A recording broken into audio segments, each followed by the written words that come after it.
Coming up on All About Android, it's me, Jason Howell. We've got Ron and Win out. So we've got Michelle Rahman and Adam Dowd as our special guests this evening. And we've got, it's kind of like a mixture of news and then pixel rumors. So we got a bunch of pixel rumors to talk about. We also have fake moon photos. Okay or not okay? We have a very heated discussion about that. Android 14 Developer Preview 2, full of major minor features. Stadia's final nail in its coffin. Adam's review of the Honor Magic VS 5G foldable device, plus your feedback and more. Next on All About Android. Podcasts you love. From people you trust. This is Twit. This is All About Android, episode 621, recorded Tuesday, March 14th, 2023. A major minor upgrade. This episode of All About Android is brought to you by Bitwarden. Get the password manager that offers a robust and cost-effective solution that drastically increases your chances of staying safe online. Get started with a free trial of a Teams or Enterprise plan, or get started for free across all devices as an individual user at bitwarden.com/twit. And by CacheFly. CacheFly is the only CDN built for throughput, delivering rich media content up to 10 times faster than traditional delivery methods and 30% faster than other major CDNs. Learn how you can get your first month free at cachefly.com. Hello, welcome to All About Android. This is your weekly source for the latest news, hardware, and apps. Although looking through here, we're a little app light this week. That's okay. We got a lot of hardware to make up for it. I'm Jason Howell. And I'm Michelle Rahman. That's right. Welcome, Michelle. It's good to have you back. We do not have Ron. We do not have Win tonight. Both of them have the night off, but that's okay. I mean, other than the fact that we miss them terribly. They'll be back next week. But filling in their shoes, which is kind of interesting because I don't know if Adam has the same size foot as Win. But anyways, Adam Dowd from Slash Gear and Benefit of the Dowd. Welcome to the show, Adam. Oh, thank you for having me. I very much appreciate it. Yeah, it's good to get you back. It's been a little while. And we got a little bit of a different flow, a little bit of a different format tonight. We got Jason, we got Michelle, Adam. A lot of news, I got to say, when I was putting this together. Well, actually, okay, there's news and then there's rumors. And we got a lot of rumors in the show today. But still, rumors are fun. I always enjoy rumors. I know some people are anti-rumor. How do you guys feel about that? Like, talking about the things that could or could not be, it's still enjoyable, even if it's not true hardcore news, right? I mean, on my podcast, I used to have a pretty strict rule that I never talked about rumors because you're one of those. I was one of those. Yeah. But no, I mean, like, I work for a news site, so I have to pay attention to rumors too. It's fine. It's just one of those things. It's like, this is something that might happen. And 9 times out of 10, it's right. But still, Yeah, you're kind of making a bet just by talking about it that it might actually happen. Sometimes, though, it's fun to go back and take a look and just see just how much stuff didn't actually happen. Take stock. It might actually, now that I think about it, be better to not do that because then you don't see how wrong you were along the way. But anyways, think of it as like Storyland in the world of Android. Once upon a time, this thing could possibly happen. But we're actually going to start things off not with rumors. We're going to start with news, which is what we do at the top of the show. Burke, you know what to do.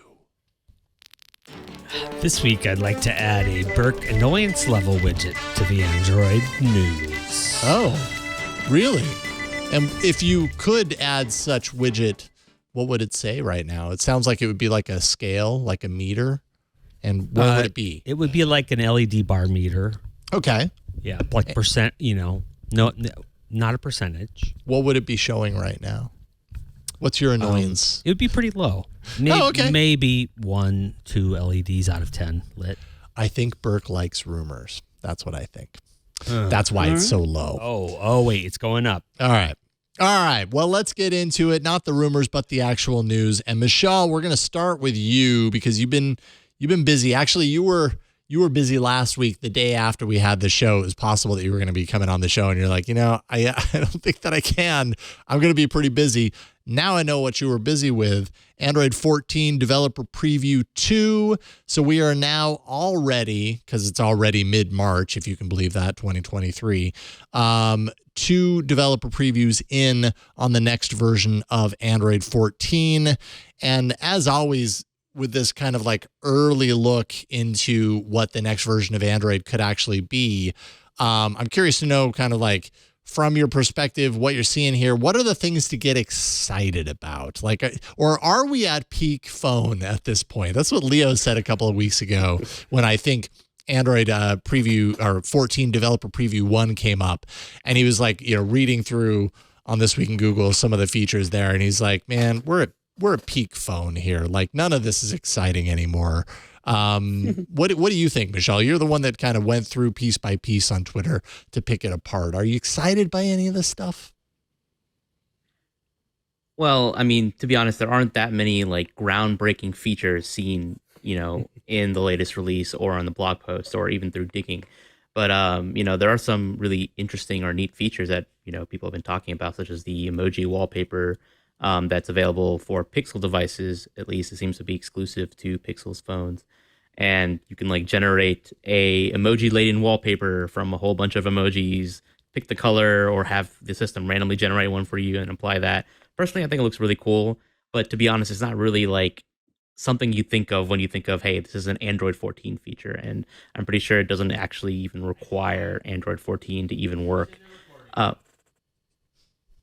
Cool. Oh, that was just distance. Don't worry. That's just Burke. Yeah, it's just things happening in the you background. just keep on going. Don't mind Sorry. I think one of the more interesting changes that'll have massive implications in the future is the credential manager feature that's coming in Android 14. Yeah, that'll also be backward compatible with older versions. So we've talked before on the show about the future of passwords, or rather the lack of them. You want to get away from passwords because you constantly see websites getting hacked, your passwords getting leaked, people using, easy to guess passwords, or just, really poor passwords. They stick them on a sticky note or forget them. And so, the internet kind of wants to move away from them and switch to passkeys. And this new credential manager framework, this API, whatever you want to call it, is basically adding support for that built into Android.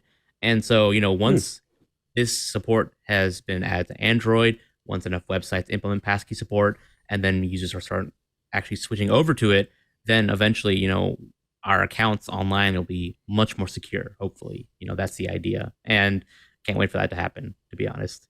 Yeah, I mean, that has a large potential for a huge quality of life kind of boost when it comes to using our smartphones. I think at this point, we've been using smartphones in the way that we use them now for however many years, 14 years. Wow.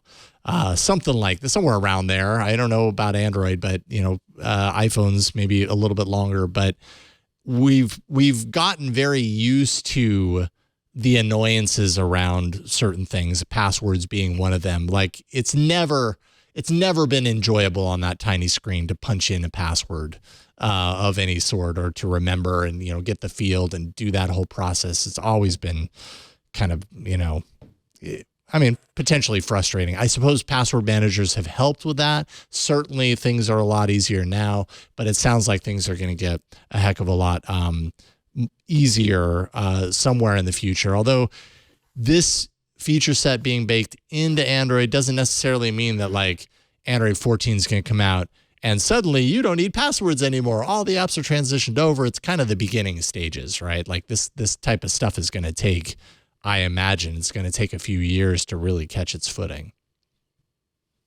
Oh, yeah. So what Android 14 is introducing for apps is like a platform credential manager framework that, various password managers can hook into. So like Dashlane, for example, announced that they're going to support this, and that on Android 14, you'll be able to use passkeys that are stored on Dashlane with the Android 14 credential manager. And then on older versions, you'll be able to use Google's password manager service to use passkeys. So Android 14 basically opens the floodgates for third-party platforms to use passkeys. Love it. Love it. Yeah. What do you think, Adam? Maybe we can finally get away from passwords, because when you were talking about typing in passwords before, I just wanted to chime in and say, especially since iPhones don't give us a number row yet, and it's 2023, and I'm never going to stop beating that drum. But I'm yeah, so unfamiliar with iOS at the core of my being. I've had a handful of times where I've used it for like a week here and there. That's a detail that I guess I forgot. Like that's right. Terrible. No, but I have. Okay, so my daughter has an iPhone. She got a phone. She saved up her money and she got an iPhone, and and that's right. I've helped her set up a few things on it, and I have to keep switching over in order to see the number row. That is annoying. And I don't think I really put two and two together, but that's an annoying thing that iOS does that Android does better. There we go. Well, yeah. Well, on the flip side, oh, sorry. Go ahead. No, it was a tangent. Just go. It's fine. I was gonna bring up. There is one thing that iOS does better than Android, and many people have been asking for years to come on Android. And finally, we might see it in Android 14. It's the ability to enter a PIN code and have the system automatically recognize when you've entered it correctly, so you don't have to actually hit the enter button. Oh my goodness! Thank you.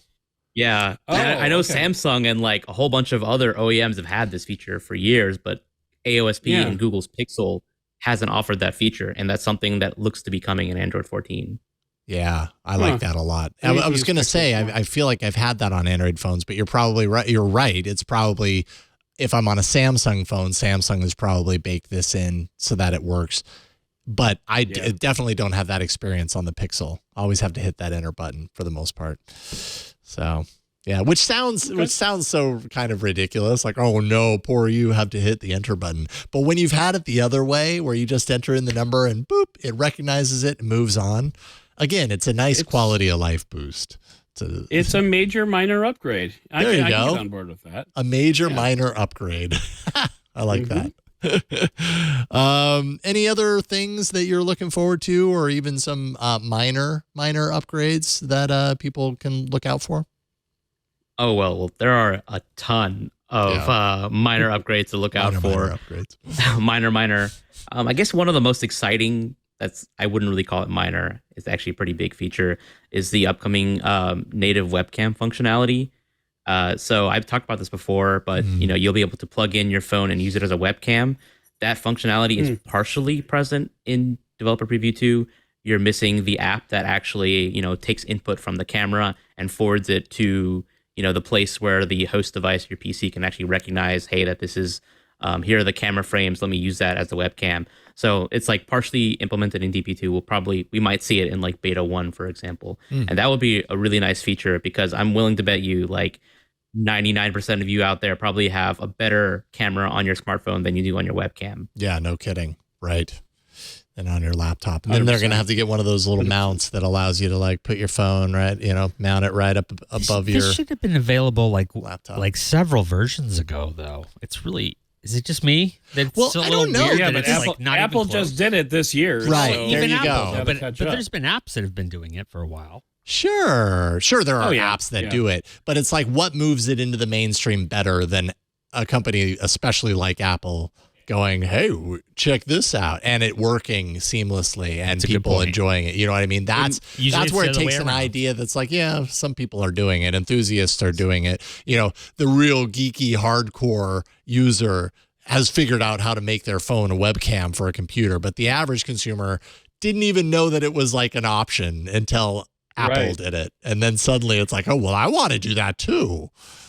And so in Google's defense, to be honest, the way they're doing it is probably much more open than, any other platform. Like on iOS, for example, you can only use continuity camera with a MacBook or, an iMac. Yeah. Right. Okay. Android's really good point. It's you're basically turning your phone into a standard USB video class webcam. So if you have any USB webcam, that's basically what you're turning your Android phone into, which means it'll work with any platform. Work with Windows, Chromebooks. Linux, Mac OS, Chromebooks, anything that supports UVC webcams, your phone should be capable of working with that. Will it work with an Apple? Nice. With a Mac computer? It should. It should. You could probably even use one Android phone as a webcam for another Android phone. Ooh.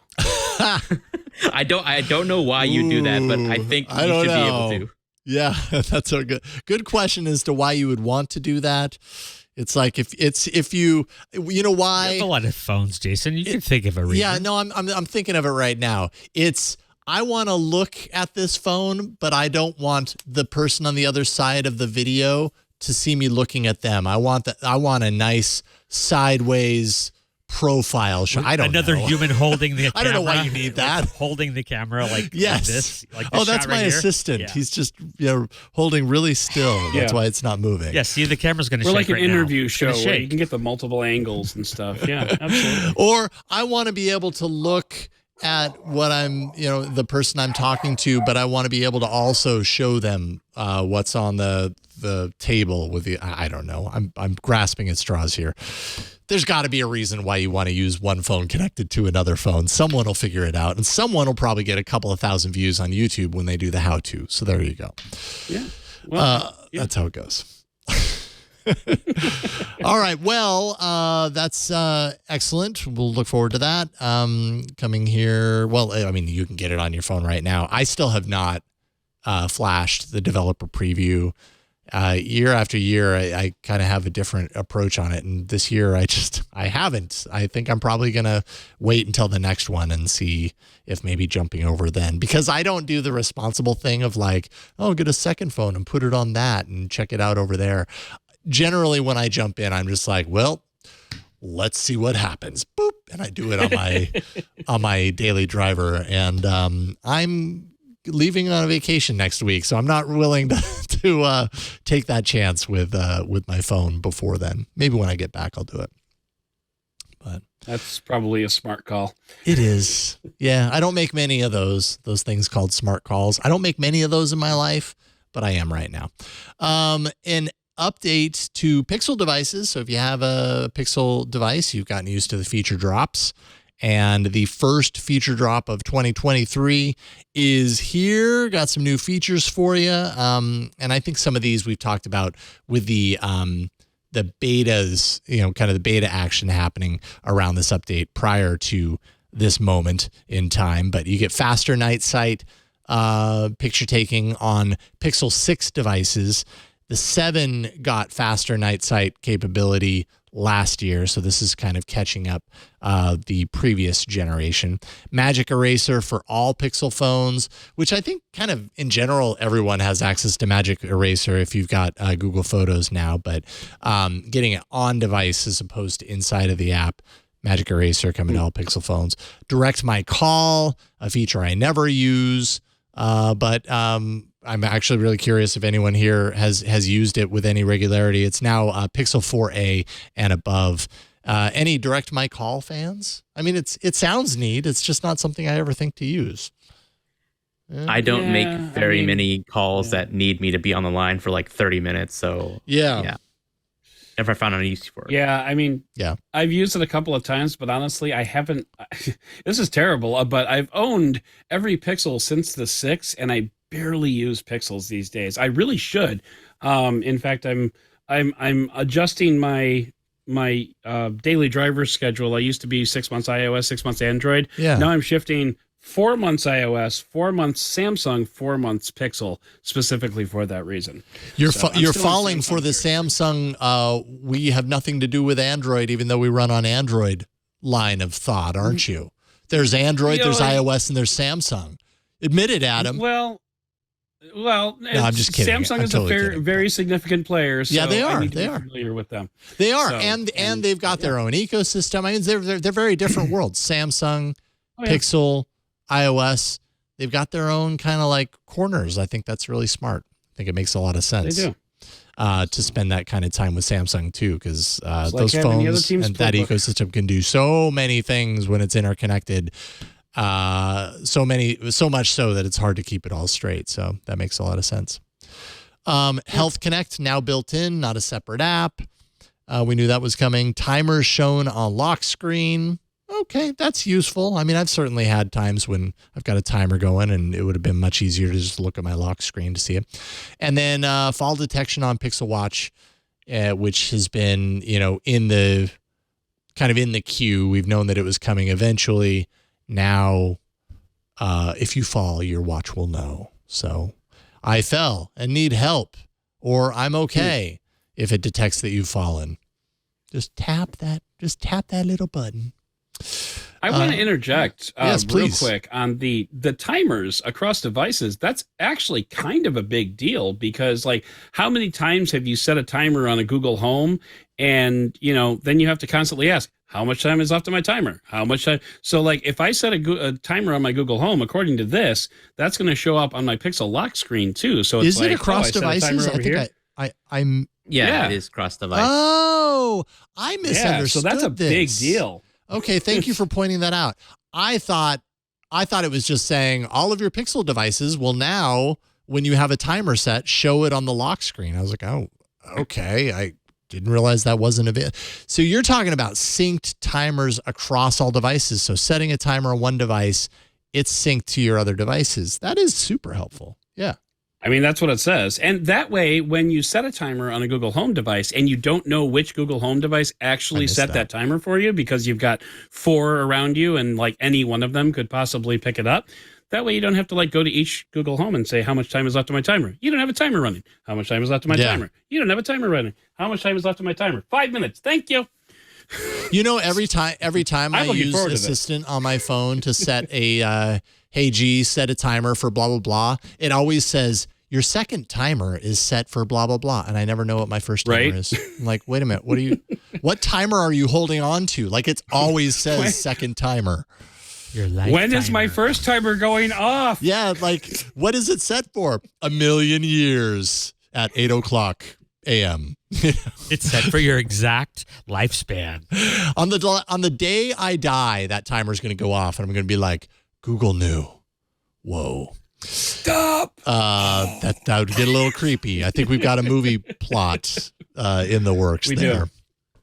And then finally, we can say we saw it coming, right? Like, I would imagine anyone in this room and on this panel saw this coming. Do you remember when Google Stadia fizzled away and Google said that it planned to keep and reuse the technology behind Stadia in many ways? They specifically said the underlying technology platform that powers Stadia has been proven at scale, transcends gaming. We see clear opportunities to apply this technology across other parts of Google, like YouTube, Google Play, and augmented reality efforts, as well as make it available to our industry partners, all of those partners, which aligns with where we see the future of gaming headed.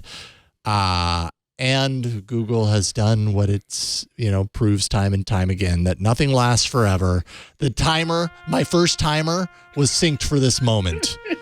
Its immersive stream for games effort is now dead, bringing Stadia to an almost absolute close. Apparently, they still have some of this going for XR efforts. I'm not entirely sure what that actually means, other than there's still a help /support page for this related to XR and AR. But there we go. Stadia technology, donezo.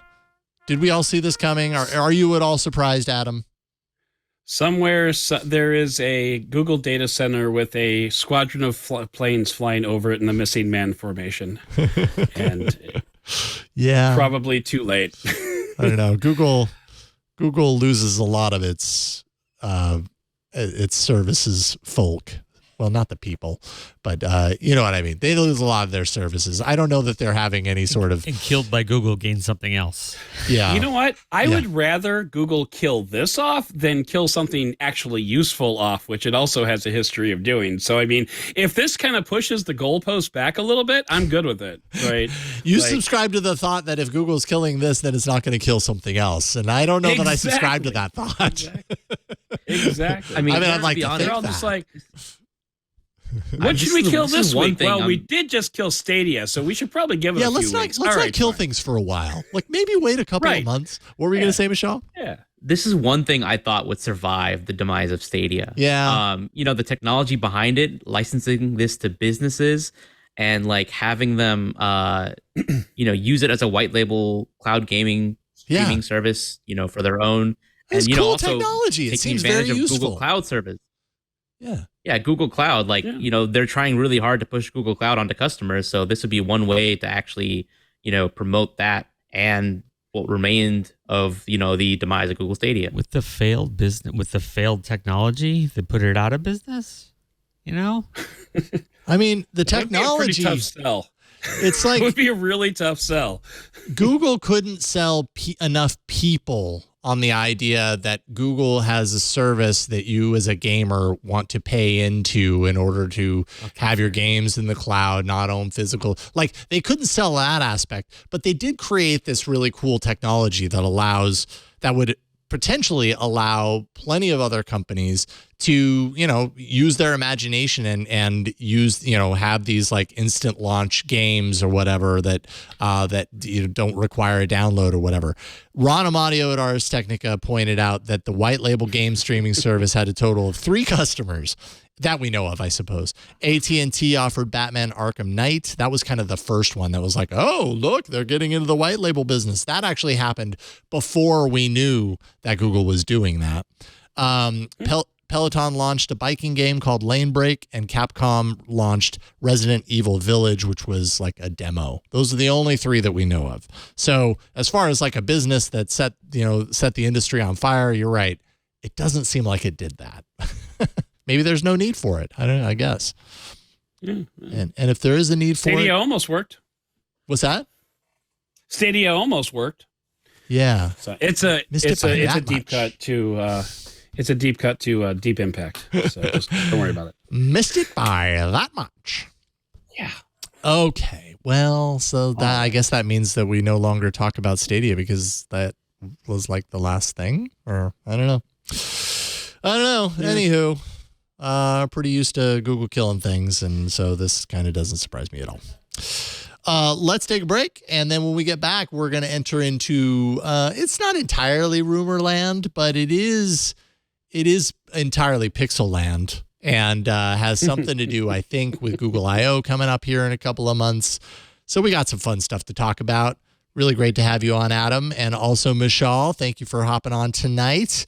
And let's take a break and thank the sponsor of this episode of All About Android, and that is Bitwarden. Bitwarden is the only open source cross-platform password manager that can be used at home, at work, or on the go, and is trusted by millions. Even our very own Steve Gibson, Security Now, has switched over to using Bitwarden. It's awesome. With Bitwarden, all the data in your vault is end-to-end encrypted.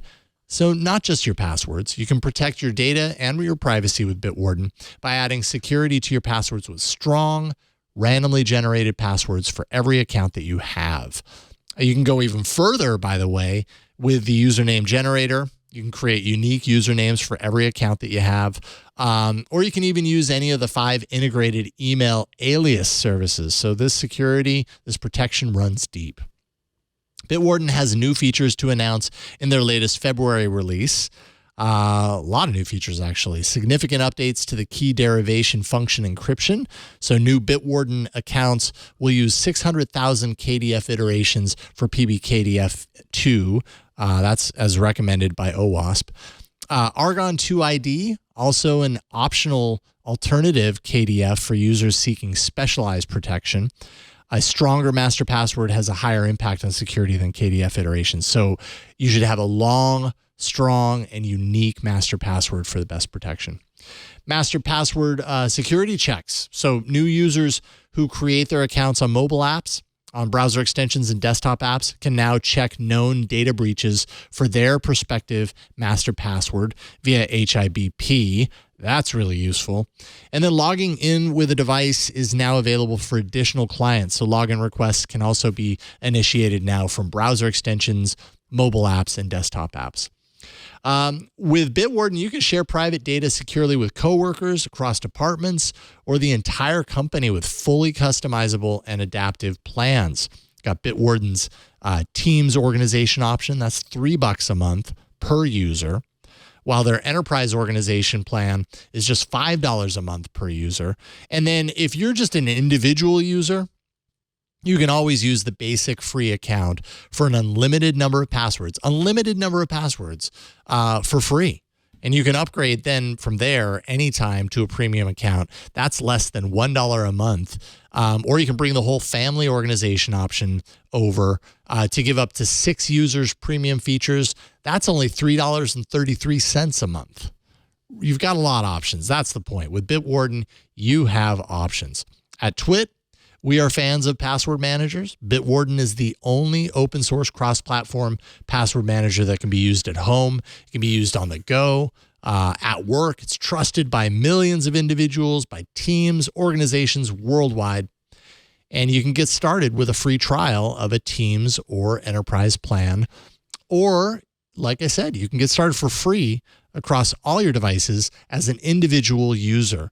Just head over to bitwarden.com/twit and check out the awesomeness from there. That's bitwarden.com/twit. And we thank them for their support of All About Android. And now it's time for our first of 2 hardware segments. Let's get to it. Yeah, there we go. All right. Better late than never. Yeah, it's okay. It's okay. As long as we get there. First up, it's the Pixel 7a. This is the time of year where we start thinking about, when is the A series Pixel going to happen? It's usually like a couple of months from now. We've got Google I/O coming up. And so there have been times in the past when they've been synced up. There have also been times where they haven't been synced up. Think the pandemic a couple of years ago.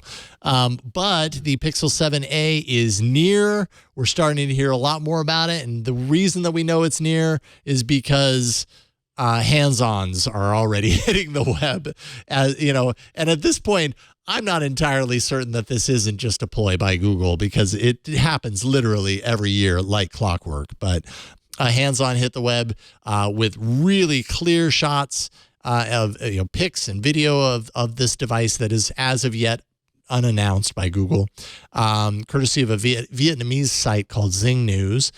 And if you take a look at the photos, we got linked there. You can see the design again. Looks very similar to the Pixel 7, has a flatter camera bar. So that's very similar to the 6A, how it didn't shoot, the camera bar isn't as deep and steep as what you get on the flagship releases of this iteration of this device.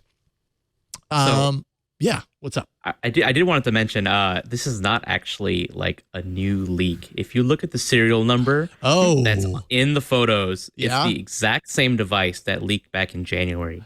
So it looks like... So it's just more photos? Or it's just more photos. It looks like probably the person who had that phone in January, however they got it, I don't recall the exact story behind that leak, but that phone was bricked. So it doesn't boot anymore, as you can clearly see in the new photos. So somehow that phone made its way to this new person who's now posted much higher quality photos. So interesting. That's kind of what happened here. You are like a detective. You blow me away, Michelle. I don't take credit for spotting this discrepancy because I was kind of too busy with Android 14 stuff. But yeah, that was pointed out to me. It's cool. You can take. I'm going to give you credit even though you aren't going to take it. Take it. But nonetheless, we've got a lot more photos to take a look at as far as that phone is concerned. So if you're getting excited about it, you can get at least a little bit more excited. Don't know, any of the pricing details, of course, guessing in the $449, $450 range. Don't know, but yeah. I don't know. Are you excited, Adam? Do the A series phones get you excited? I mean, for the longest time, the A series for me has been the easy recommendation for people looking for a mid-ranger. What do you think? Yeah, absolutely. I mean, the only thing that gets me down about the A series is the lack of wireless charging. That's been, consistently. But I mean, it's okay. What can I tell you? Can I tell you what I'm most excited about? Yeah. The one photo has a SIM tray in it. I'm excited that the Pixel 7a is going to have a SIM tray and not go eSIM, because eSIMs are terrible. Anyway, you're not excited that 7a will support wireless charging? Will it support wireless charging? I would be excited. That's the rumor. That's one of the rumors. Oh, that's I've heard that before too on A series phones. So we'll see. We'll see what. Yeah. Everybody understand. take everything we're talking about here with a salt lick. Healthy dose, essentially. Yeah, healthy dose of salt. Yeah, healthy. Yeah, exactly. So that would actually be a big deal, though, if it had wireless charging. That would be a very big deal. That would be like, why if it had buy the same the price 8? point? Yeah, that's my question. Like, if this 7A does have a 90 hertz display and wireless charging, then what's why? going to differentiate it from the Pixel 8? And I guess we'll find out. Camera, again, it probably goes back to the camera. And actually, we're going to talk about the 8. It'll be smaller than the Pixel 8. A little I smaller. hope. Yeah, for some people, that's a feature, not a bug. But like the Pixel 6a had the 6.1 inch screen, which I mean, actually on the podcast, on my podcast just a couple days ago, Cliff and I were talking about, like, I think 6.1 is like that just Goldilocks zone of the perfect screen size that I absolutely love. I think that's a really good point. I would totally agree. I'm kind of become more of a fan of a little bit of the smaller display. I've gone through the total arc of this phone. Like, give me the biggest phone ever. And now I'm like starting to peel back. Like, yeah, you know what? It doesn't have to be that big. Right. But yeah, 6.1 inch display, 90 hertz refresh, 8 gigs LPDDR5 RAM, 128 gig storage, dual 12 megapixel camera setup with wide and ultra wide lenses. So you got the dual camera setup, so that could be one of the differentiators, I suppose. Yeah. Metal frame, glass sandwich, there you go. Now I'm hungry. So that's the 7A. And then I think this one's really funny. I'm super curious to hear what you guys have to say about this. So we've got a couple of leaks around the Pixel Fold. Man, I mean, it really feels like this is happening this year. We're getting lots and lots of lots of noise around the Fold now. But this first one, I'm kind of like, seriously, this is news? Like, I don't even know. Yeah. You're really just taking this guy who was on the subway in New York. You're taking his word for the fact that the photos in this Bigfoot quality series of pics is actually a Pixel Fold. Like, what am I even looking at there? Is someone sitting and it's a screen that could be a screen on anything? You're really going entirely off of this person saying, I promise you it's the Fold. It had the camera bar on the back. Yeah. It's secret. I could only show a very, very blurry partial photo. I mean, he explains that, like, he was on the subway. He didn't want to get busted taking a photo. Yeah, so, but dude, come on. But I don't know. Yeah. I mean, now, in that person's defense, I have been in that person's defense. I've been in that situation where I have been riding on a train because, Chicago is the home of Motorola headquarters. And I've been riding on a train with Motorola employees using phones that weren't necessarily out in the public. And I have tried to sneak pictures of them, and they have mostly come out looking like that, which is why I stopped trying.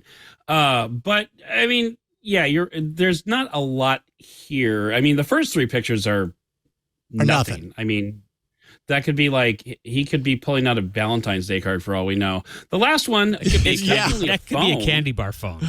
Yeah, I mean, if I'm this person and I snapped all these photos, I don't even consider sharing those photos, to be honest. It's maybe the one with the full screen. And even then, it's like, it still just looks like any other phone. How do I, as a viewer, actually look at that and go, oh, yeah, that really could be the Fold, other than what he's saying? And Jason, he could have seen him pull it out and like flip it over. Oh, totally.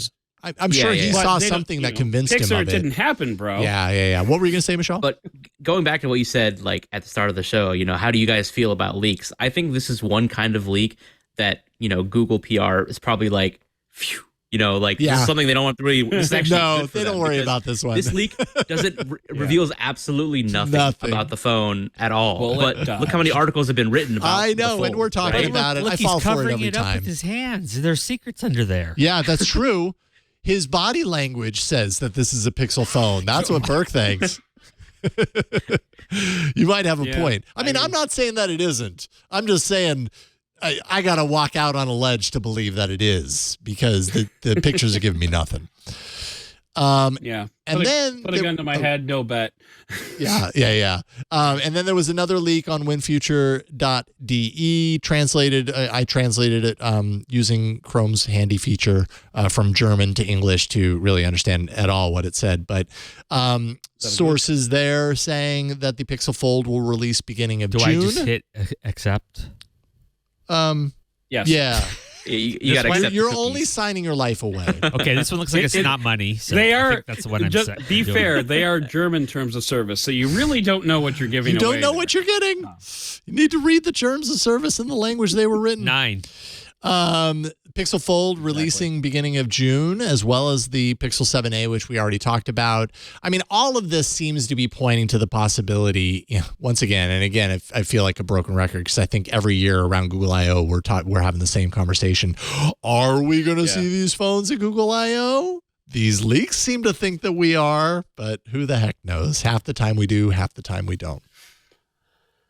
I mean, I would love to see a foldable Google phone just because at the moment, and we'll talk about this in just a little bit, but, Android on a foldable device is still a little sketch in some ways. So, I mean, I would like to think that Google is going to start like super optimizing this. And not to mention from the renders that we've seen, these look like they're more of the shorter squatter book style foldables like the Oppo Find N, which I am totally into.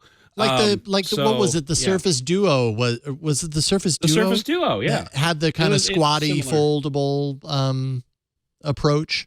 Yeah, as opposed to the taller, thinner ones like the Fold and the upcoming phone that we're going to talk about.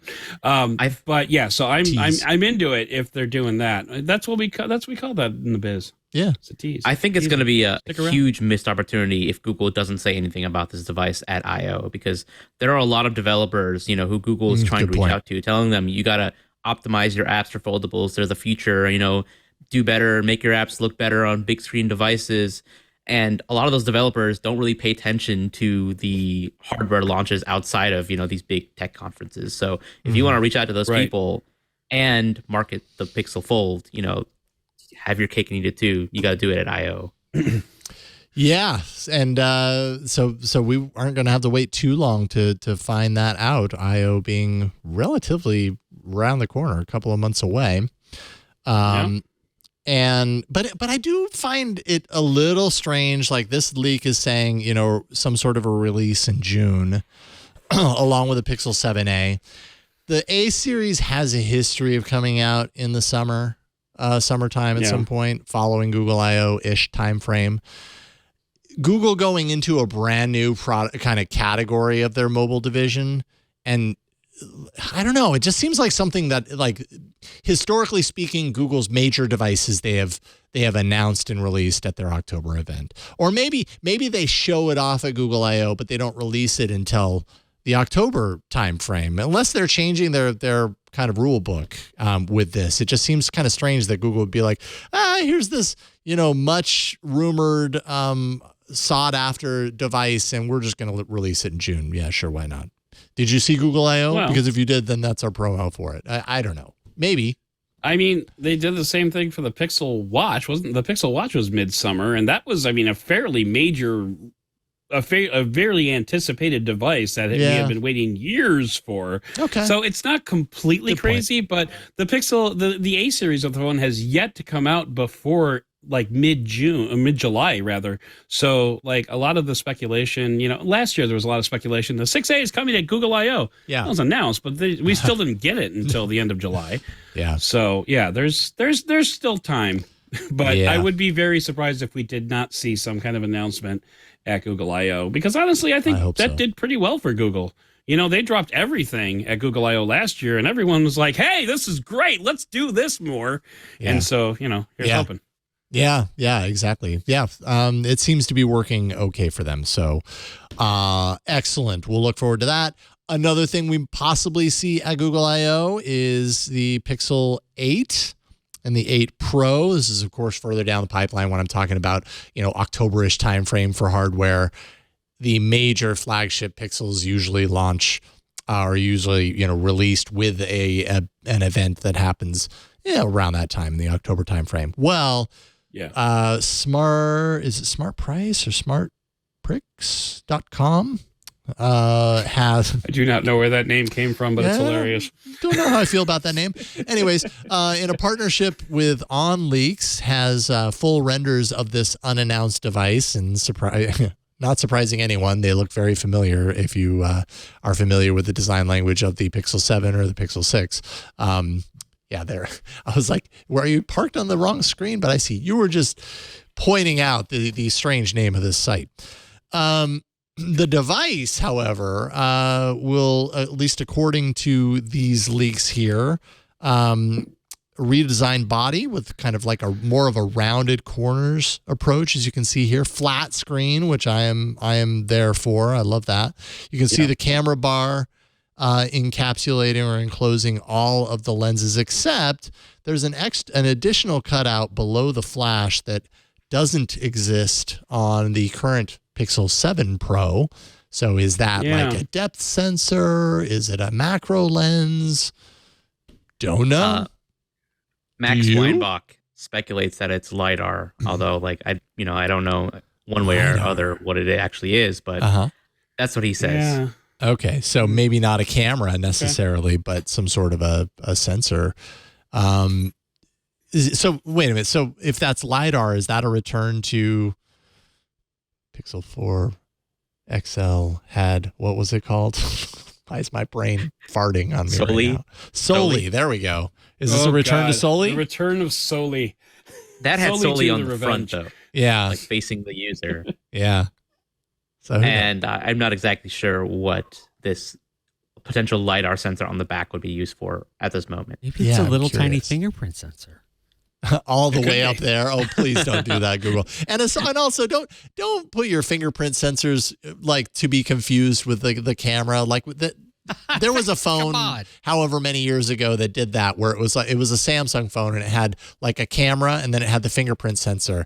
And people, myself included, were always putting their finger on the lens and then smudging the lens thinking that it was the fingerprint sensor. Don't do that, Google. That would be a weird place for a fingerprint sensor. But hey, who the heck knows? IR blaster. There you go. There we go. Yeah, you got a remote. But those things only ever get released overseas. They never get released in the U.S., it seems like. Sony has done that for years, where they have their phones, and if you get it overseas, you have that IR blaster, and then in I would so love the US, not so much. So there we go. That's our look ahead at the potential, aka rumored, announcements that we might see at Google I/O here in a couple of months, and a little bit of information to back it up.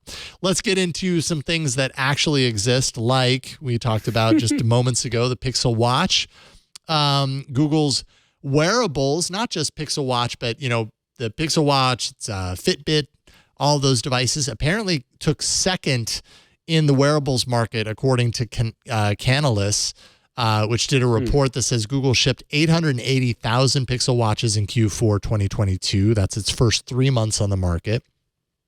Google sits at 8% of total shipment volume in front, so beating Samsung's 5.9% share, which, gotta say, I was kind of surprised by that, but I guess with Fitbit in the mix, it does kind of change the equation. And then Apple, of course, dominating with 28% of the wearables shipments. So that's Google's wearables. Any surprises here? I think I was a little surprised. Like I said, I'm very surprised. Yeah. Like the Pixel Watch was not inexpensive, and I mean, honestly, I wrote an entire feature about how the battery life is terrible. So like I'm when they say Google shipped them, I want to know where they shipped them. Where are you shipping those watches? I'm kind of thinking like Indiana Jones warehouse kind of situation going on there, but I'm blown away by that, because like the only people that I've ever seen wearing a Pixel Watch are like other tech journalists. Yeah. But so like I never see them in the wild, and so I'm fascinated to know who's buying these things. Yeah. Does it surprise you, Michelle, or is this kind of in line with what you're thinking as far as also kind of reminder and keep in mind, it's not just the Pixel Watch, right? Google also owns Fitbit. That's kind of the thing. Well, it says Pixel Watch units though. Yeah, if you read into the report, a lot of the articles are attributing Google's ability to keep second place in the market to the Pixel Watch. But the reality is the vast majority of those sales are still from Fitbit devices. But I don't know if you've been following, like, I'm not much of a Fitbit user or a Fitbit fan, but there's been a lot of headlines in recent weeks about like some negativity surrounding like Fitbit features, Fitbit community kind of being upset. So I'm curious to see like if Google can rectify that and also grow, you know, sales of the Pixel Watch and potentially other wearable devices in the future, because, you know, they have to balance, you know, keeping Fitbit as a brand healthy and, you know, growing, and also this new Pixel Watch lineup.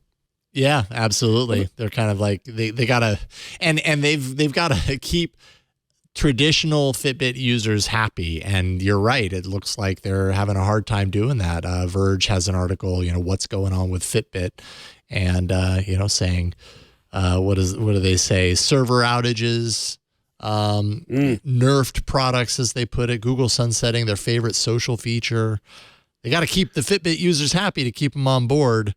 And they also have their, you know, their desire to make the Pixel Watch as successful as possible. But I mean, well, not to mention like the Fitbits in general, there were several models 4 or 5 months ago that were like actually burning people. And so they had like massive recalls as well. So, I mean, Fitbit overall is not doing particularly well for Google. So I don't know, maybe people are jumping ship from Fitbit and going to Pixel Watches because they want the Fitbit stuff, but not the Fitbit brand. I don't know, but I gotta know who's buying these things. Yeah. So comment down below. That's what we say on YouTube. Yeah, right. Except we have comments disabled on YouTube, so sorry. Wah, wah. And finally, if you have the Pixel Buds Pro, you are getting spatial audio support in the latest update, rolling out now. Quote, audio changes as you move your head to sound more natural. This is a feature that I just really care very little about, to be honest. And I have the Pixel Buds Pro. And I don't know that there are an insane amount of apps and services that are supporting this on Android, but I realize you gotta, you know, what comes first, the chicken or the egg? So now we've got the support for it. Maybe that'll happen. But if you care about spatial audio, just look for the spatial audio menu in the app for your Pixel Buds Pro, or in the settings anyways.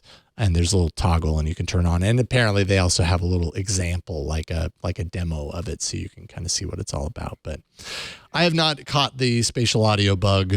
I don't know about you two, but it's just not something that's that appealing to me. It smacks to me of these like dynamic, like we make the music sound better by enhancing the stereo field. And I guess I'm just like, I'm audio. I'm not like total like crazy audio purist, but I'm audio purist enough to not want extra like processing in the way I want to hear it the way it was presented, like the way it was meant to be presented anyway. So I guess it just doesn't appeal to me for that reason, but yeah, I tested a set of Soundcore earbuds, the Liberty 4s, a couple of months back, and they had spatial audio built in, and I had a hard time finding a service that supported it. And I'm not trying to dunk on spatial audio. It's, you know, from what I've heard, it's pretty cool, but I was just personally having trouble finding, like you said, it's a chicken and egg problem. Mm-hmm. So, you know, more buds have to support it before more services will support it, or vice versa, I guess. Yeah. So, but I mean, for what it's worth, you know, if you're into it, cool. I mean, it's a new feature that Pixel Buds Pro didn't have. So yeah, that's a good thing. And it's a feature that, hate to say it, the iPhones and, you know, the AirPods have. And, you know, again, it goes back to, okay, it doesn't work for them either. No, it doesn't. I don't know. I'm just kidding. Yeah. Jason, spatial audio and VR goggles would be good. Spatial audio, what? Like if you could use them with your gear, with your VR goggles that don't already have them. Like that's really the only thing I can think of. That would but like cool. When I think of VR, my VR goggles, which by the way I have not used in months at this point, I kind of hit my critical mass on those things. But I mean, they already kind of have that. Like it's baked into the system. So maybe it makes sense. Yes, there's a reason for it. In other words, like, okay, when I look at that bad guy that's shooting me over there, I do expect the sound to kind of follow with me. Or when I'm looking over here and they're over there, like I expect that. But when I'm listening to a band or an album, especially an album that I'm used to, like, what good does it give me to like move my head around? And I don't know. I'm a curmudgeon. Get off my lawn. No, you're right. So, but I also, you know what, to be fair, I need to actually spend some time with it and make an informed, educated decision on it, not be like, I don't think I'd like that. And I will. I have the Pro earbuds, so I will check it out. I will listen and I'll report back on that. And we'll see how it goes. All right, that was our Pixel segment. Coming up, we've got, actually Adam has a review of a foldable that we have not had on the show before, the Honor Magic VS, or is it Versus? I don't know. Pretty sure it's VS, and I'm not sure why. Okay. They had to know. There would be confusion there. Anyways, Adam's going to give us a review of that. It actually just published this morning on slashgear.com. So he's going to talk about his review. That's up next. But first, this episode of All About Android is brought to you by CacheFly, literally brought to you by CacheFly, because if CacheFly wasn't behind the scenes doing what they do, you wouldn't receive this podcast the way you did. That's the beauty of CacheFly. And by the way, we've been with CacheFly for years. So they've been bringing our podcasts to your ears and your eyes for a very, very long time. You can thank them for it all. Customers won't hang around for your content to load. Don't give them a reason to leave. Dramatically increase your sites and app speed over long distances for global audiences, not just local, but everyone with CacheFly. With more than 3,500 clients in over 80 countries around the world, organizations just like us consistently use CacheFly for scalability, reliability, and unrivaled performance. Some markets are more challenging than others. It's just a fact, and content delivery costs vary drastically. You partner with a CDN that knows what it takes to deliver content fast in global markets and is honest about the costs to get you there. So you can scale your content delivery in these emerging markets. South and Central America, predicted to be a significant emerging market in gaming and entertainment over the next 5 years. CacheFly is committed to navigating the complex governmental attitudes, tariffs, and laws to understand how this market operates. IP traffic in the Asia Pacific, growing year over year by 25%. Australia, no exception. Owing to a lack of early investment in the region, many network operators struggle to cover the entire Australian continent because it's massive. With a presence in Melbourne, Perth, and Sydney, this isn't a problem for CacheFly. And then you got India, a market that also cannot be ignored, will not be ignored. It's massive, with one of the world's fastest growing consumer economies, mobile content consumption, and many business operations tied to the West. So by providing edge-optimized content tailored to the mobile market and dedicated transfer and caching solutions, CacheFly has your needs covered in the Indian market as well. So you can reach your audience anywhere in the world. That's the point. With CacheFly's more than 50 locations across the globe, you're going to get ultra-low latency video streaming. So that's delivering your video to more than 1 million concurrent users. You get lightning fast gaming, which delivers downloads faster, zero lag, zero glitches and outages.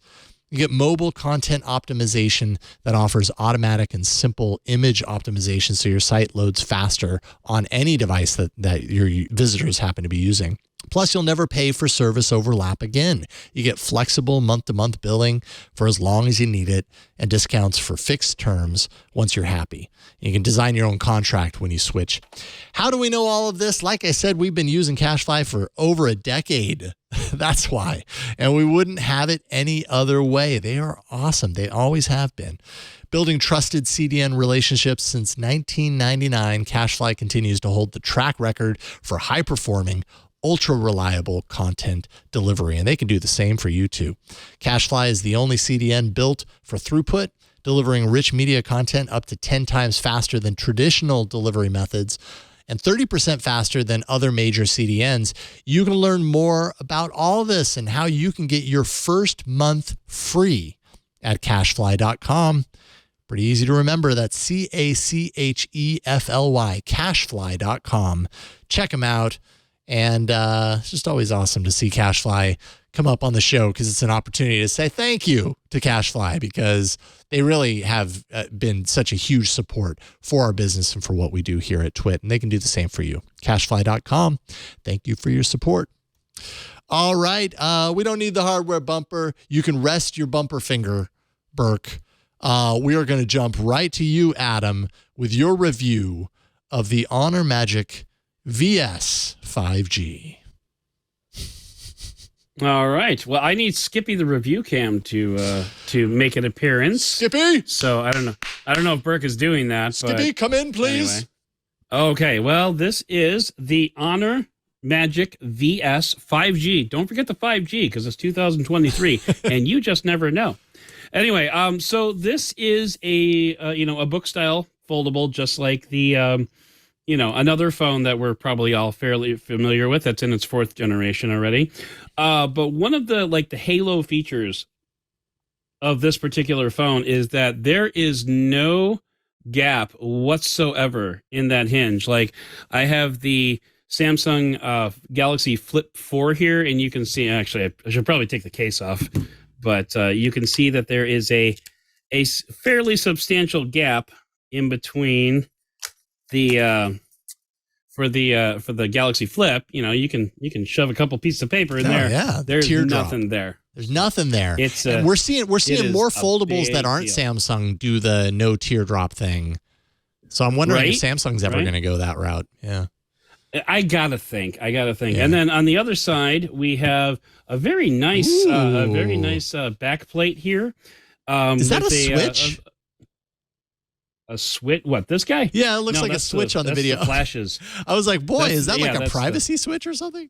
Yeah. No, unfortunately, no, that's the flashes. And we have really subtle branding down at the bottom here. It's a really nice finish. It's a very light blue. I don't know if that's translating through, and it's kind of a little reflective. And so, I mean, I dig it.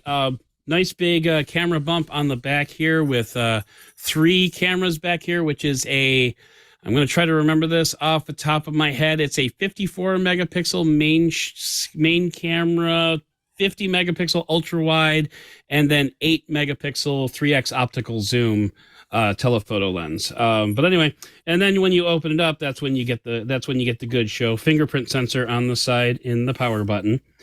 And there you go. This is a 7.9 inch screen.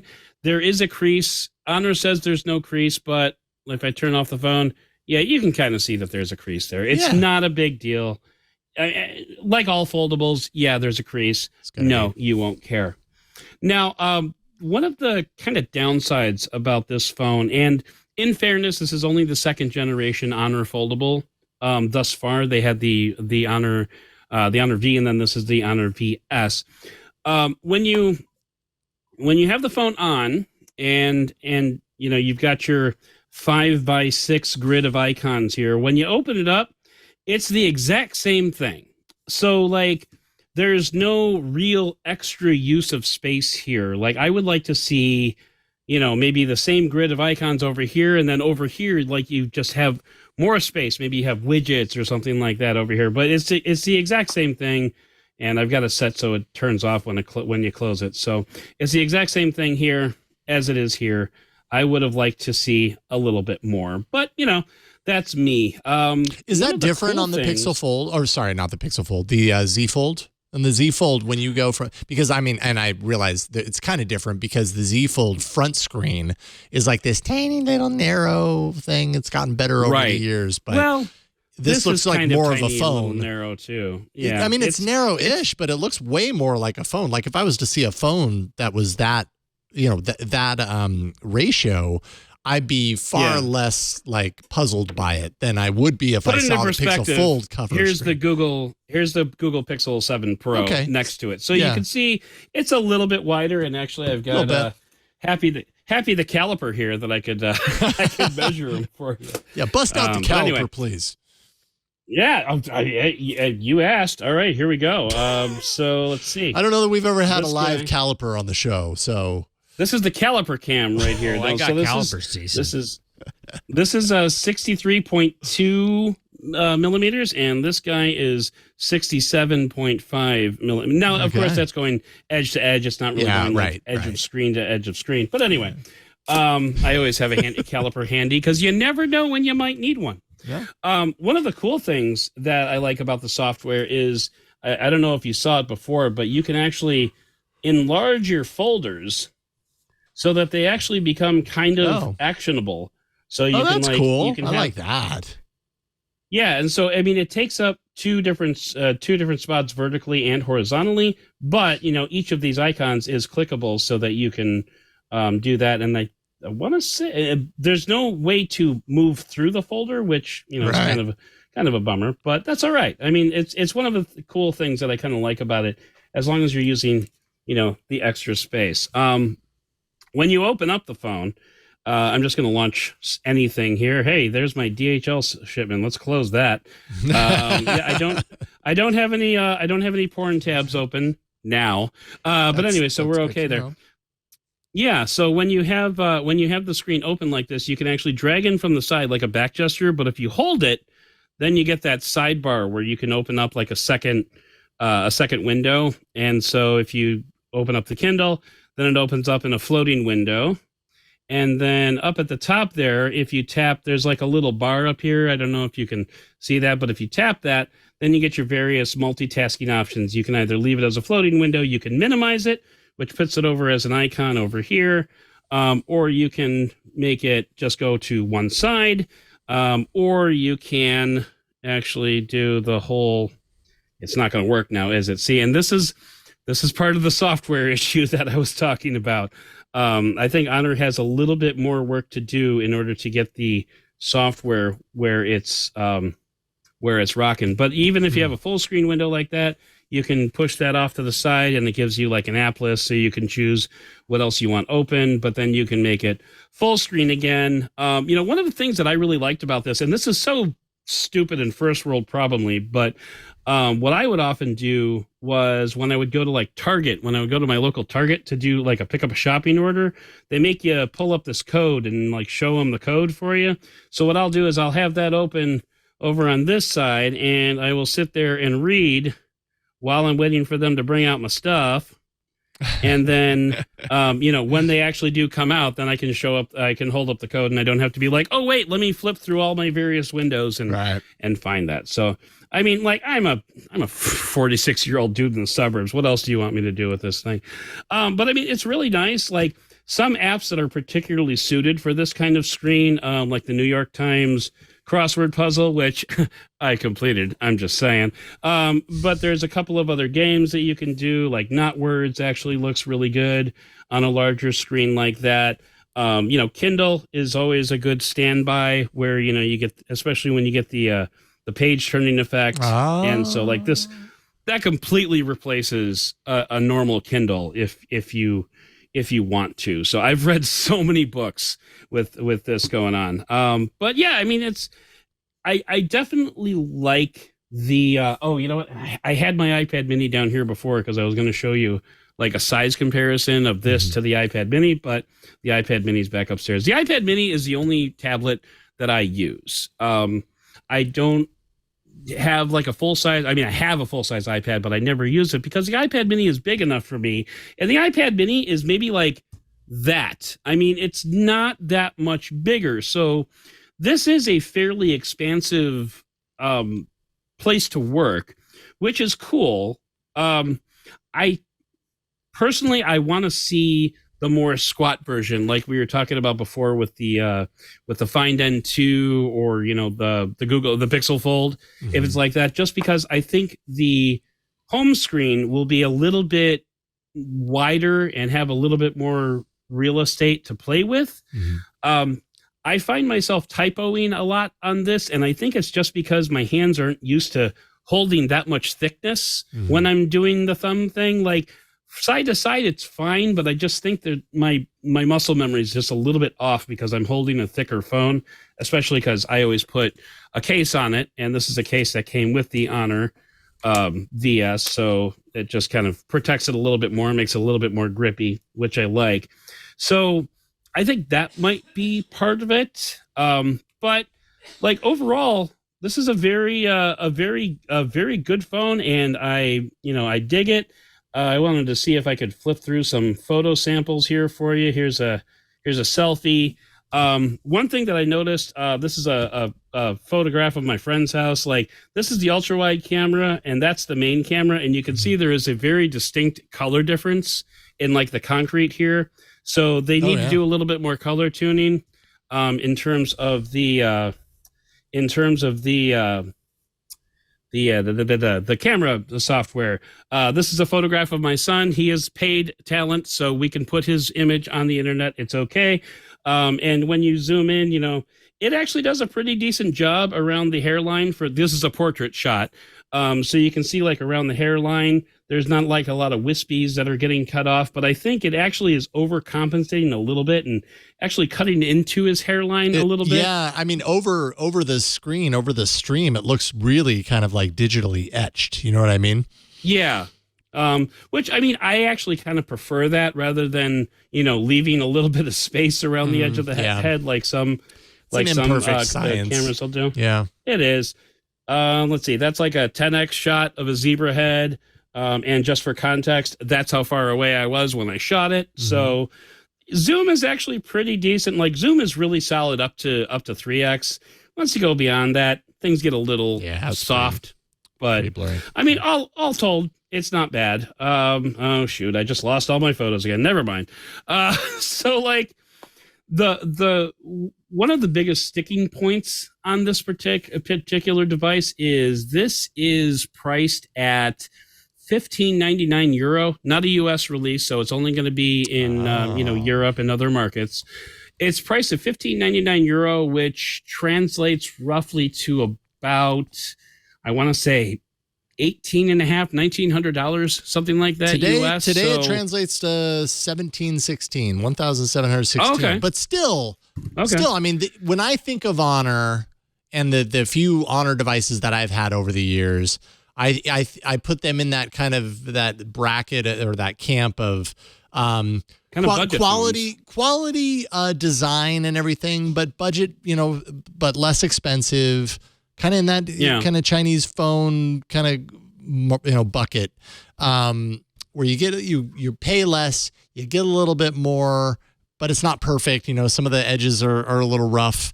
Right. And so I'm kind of surprised that even them doing a foldable, that they aren't coming in at least a couple $100, less than that, because $1,700, that's pretty standard for foldables of this size, I would say. Exactly. So a couple other test notes, and then we can move on. The hinge is a lot floppier than the competitor that they're going up against, whose name shall not be spoken. What's that? That's exactly what I was going to ask you about the hinge, because so that's one thing that the Z Fold seems to have going for it is like the hinge is actually able to hold it up in like a tabletop state. Yeah. And they've got 4 generations of design around that hinge. The first generation was not good. There were issues, so Samsung's had a lot of time to really hone this in. So you're saying the hinge is there's not no able wireless to really charging. Oh, I'm sorry. What was that, Michelle? Back at the hinge, like how would you describe the hinge? Like, does it just flop back to its like unfolded or folded or unfolded position if you just look at it wrong? Not all the way. No, so I mean, if it's open, it's great. If it's closed, it's great. It's when you're in the halfway zone. Like, if you don't close it all the way, it can kind of pop back. I'm trying to demonstrate, and it's not doing it. Now, one thing Honor was very proud of was the fact that they only I think they said there's only 4 parts to this entire hinge mechanism, which is actually kind of mind-blowing when you really stop and think about it. Yeah. But I think at the same time, I think they lost a little bit of that maneuverability when because I don't know if you could see it, but like when I move this, it kind of moves back a little bit. Like I move it like this and it kind of cuts back a little bit. And so like it's not as stiff as I would like to see, especially like on the Flip 4. I can put this anywhere I want, and it's going to stay there, no problem. And once you do that, once you have one of those foldables and you do that, it's kind of a necessity. Like I would be really bugged by that, by what you're showing right now with a hinge. Yeah, I mean, I'm not that bugged by it. I'm not triggered by that as much. I'm more bugged by the fact that it doesn't have wireless charging. That's kind of a bummer to me. That's surprising. Yeah. That's also something that I left out of my Gear review. But I was already at 3,000 words. What do you want? You got it in here. You got it in here. I did.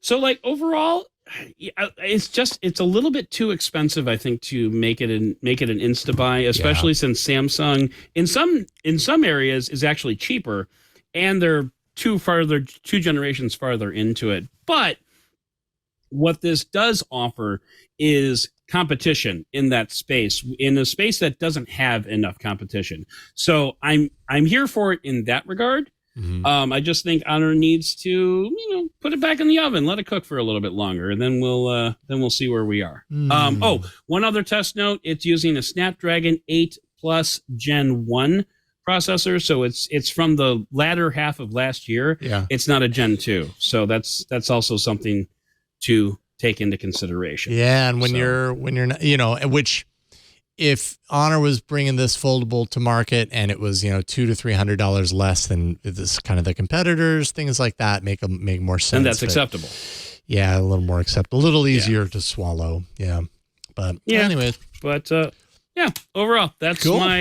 That's the Reader's Digest version of my review. Go read the whole thing at /gear.com. There you go. Plug. Honor Magic VS 5G. Thank you, Adam. Mm-hmm. Very nice. Give it a 7 out of 10. It's a solid 7. It's a 7 out of 10. That reminds me of my junior high grades. That was pretty standard for me, to be honest. Anyways, okay, so shifting gears a little bit, this last story before we get into feedback. And it just sounded so familiar, but I guess the more I kind of read into it, the more I was like, okay, I guess I see what's going on here. So maybe you heard about the whole Samsung saga, Samsung faking moonshots. And, a couple of years ago, this happened, right? Like I remember we may have even had the author of the Input article on when he... Is that Ray? Yeah, Ray, when he wrote about it with the S21 Ultra. But anyways, the idea was back then when you held the S21 Ultra up and you took a night shot of the moon with the amazing Samsung space zoom, right? 100x space zoom, that when you use it on anything that you want to see clearly, it's amazing that it can extend that far, but it's by no means a usable photo. But Samsung touted, and people realized when you shot the moon, even though the moon was very far away, obviously, even though you're using space zoom, which brings it closer, somehow those images ended up really clear. And it was like, okay, well, what's going on here? Obviously, this camera is not picking up that much information. Samsung at the time explained, well, it's the AI that offers, they said, a detail enhancing function by reducing blurs and noises. That was kind of part of their explanation. And, I mean, I don't know how much that went to convince other people. I kind of walked out of that situation. I emerged from that situation just kind of assuming that Samsung was doing more than they were letting on, that they were obviously doing something to like bring an image into the experience, that, it's not merely like touching up an image that exists. Like it just looked far too sharp for me to ever believe that they were taking the information that was readily available from that one photograph and sharpening it, and voila, all that missing information was there. Well, someone on Reddit tried a little setup with the S23 Ultra. This is 2 years later, right? This was just this last week. The Redditor created a blurry image of the moon, displayed it on a screen, and then photographed that picture with the S23 Ultra. So the photo began as a blurry photo. There was never any sharp information to begin with, right? It was just blurry. Took the picture with the S23 Ultra. The resulting photo at the end of it brought back all of the missing detail. Is that the end photo? That's the first photo. No, I think because that's I have to the open starting them. photo. Oh, okay. I was like, well, that's not what I saw. Hats off to Samsung if you can take that. Holy cow, yeah. Okay, so this was the first photo. If you go next, I think you'll see, well, there's the next button. I think, yeah, if you go, then you'll see a piece of pizza. No, go back to the... Yes, you see what I'm saying? Yeah, I see. Go to the article, because the article, or the... there's a Verge article that has a lot of this stuff in it. But anyways, the point being, it's okay. You can just come back to the white. There we go. Okay, so that's the resulting photo. But meanwhile, the photo that started on the display was very, very blurry. Like he intentionally blurred it. So there was no extra information there. If it was Samsung's, explanation, I think this is the video of the actual process happening. That was it. So he is pointing the camera at the display that has the blurry photo on it. He takes the picture. It thinks for a second, and then it replaces the image with this pretty sharp looking, considering, where it began, photo. Right. If we were actually taking that of a moon in the sky, it might be believable that there was some extra information there and Samsung's AI was... No, it totally looks like it's just replacing it with a photo that's almost the same size. Yeah, well, and the 100%. same angle, like it matches the angle, which, Yeah. I mean, is probably not that difficult to do because the moon's always in the same place. Superimposing a texture on a yeah. So yeah, superimposing is what Huawei was accused of a couple of years ago with their own, moon algorithm.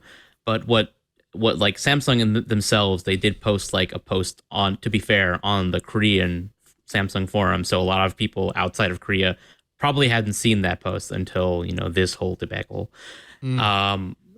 So basically, what they said they were doing is when your scene optimizer feature is turned on in the camera settings, like it's recognizing that you're trying to take a photo of the moon.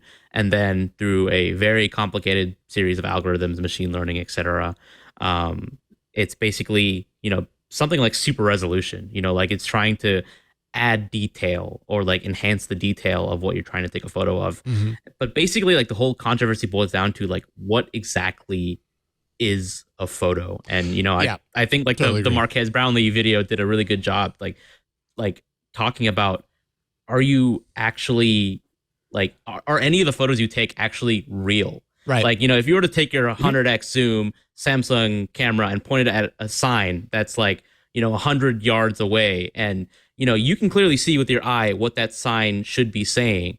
But clearly optically, even if you zoom in 100x, it still looks like a blurry mess. But then after you take the photo, it's like clearly sharpened up and something that's legible. There's right? no You detail in that photo.